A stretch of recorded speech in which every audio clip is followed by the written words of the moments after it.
Сәнмен емес, жарасымды киіне білген жөн. Сәлем достар, сіздермен бірге тән саулығы арнасы. Каналыма тіркеліп, қоңырау белгісін басуды ұмытпаңыздар. Өзіңіздің ыңғайлығыңыз үшін жарасымды киіне білсеңіз болғаны.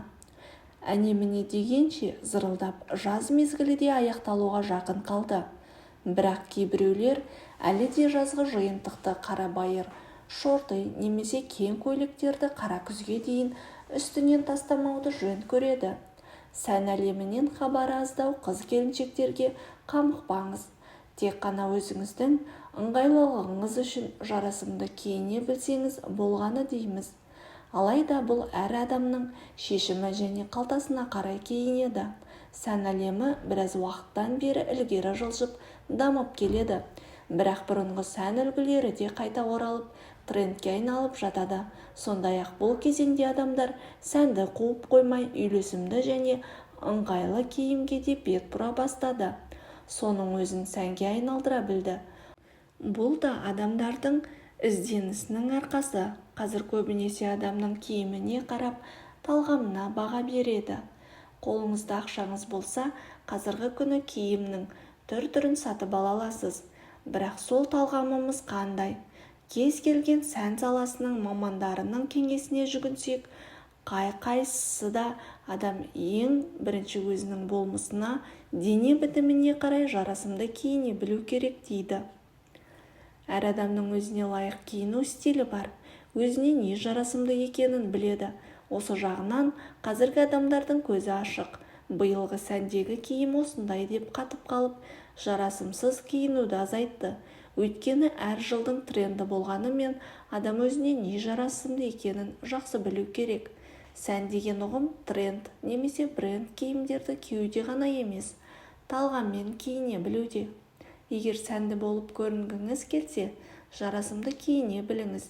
Биыл әлемдік дизайнерлер қатып қалған қағидаға сүйенбей, адамға жайлылық пен үйлесімділікке ден қойыпты. Ежелгі дәуірден келе жатқан былғары киімдер күні қазірге дейін өзінің бағасын төмендеткен емес. 2024 жылдың күзінде де былғарыдан тігілген киімдер трендте болады. Әлемдік дизайнерлер ұлу жылы жұмсақ былғарыны белсенді түрде қолданатын болады. Сондай-ақ шашақты киімдерді кез келген адам кие алмаса да, жарасымды етіп киіне алатын арулар үшін сәнде. Ал ешқашан сәннен түспеген джинсы матасынан тігілген киімдерде биылғы сәннің төрінде болады. Сондай-ақ трикотаж бен тоқыма киімдерде сәнді киімдер қатарына кіреді. Дизайнерлердің айтуынша, трикотаж бен былғары үйлесімді тұрады. Егер сіз сәнді киінуді жақсы көрсеңіз, осы киімдерге мән беріп, қазірден бастап сатып алып қойыңыз. Ал дәл қазіргі уақытта, яғни жазда, ашық түсті сарафан көйлектер мен қысқа көйлектер, сондай-ақ ұзын белдемше мен костюм немесе шалбарлы кең иықты костюмде жылдың тренді болады. Айтпақшы, аксессуар ретінде тақсаңыз, жалпақ белбеуде сәнде. Қандай түстер сәнде? Ал жылы мезгілдерге арналған өте нәзік шабдалы түсті киімдер қазір сәнде. Сондай-ақ алтын түстес киімдер, тіпті аяқ киімдердің өзі алтын немесе күміс түсті жылтыр түстер өте ерекше сәнді көрінеді.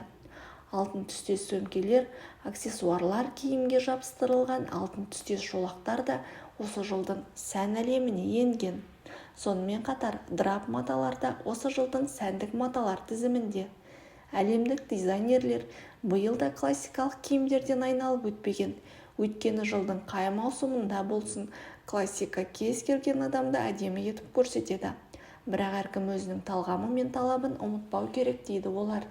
Ең бастысы, сапалы матасы бар киімді таңдаңыз.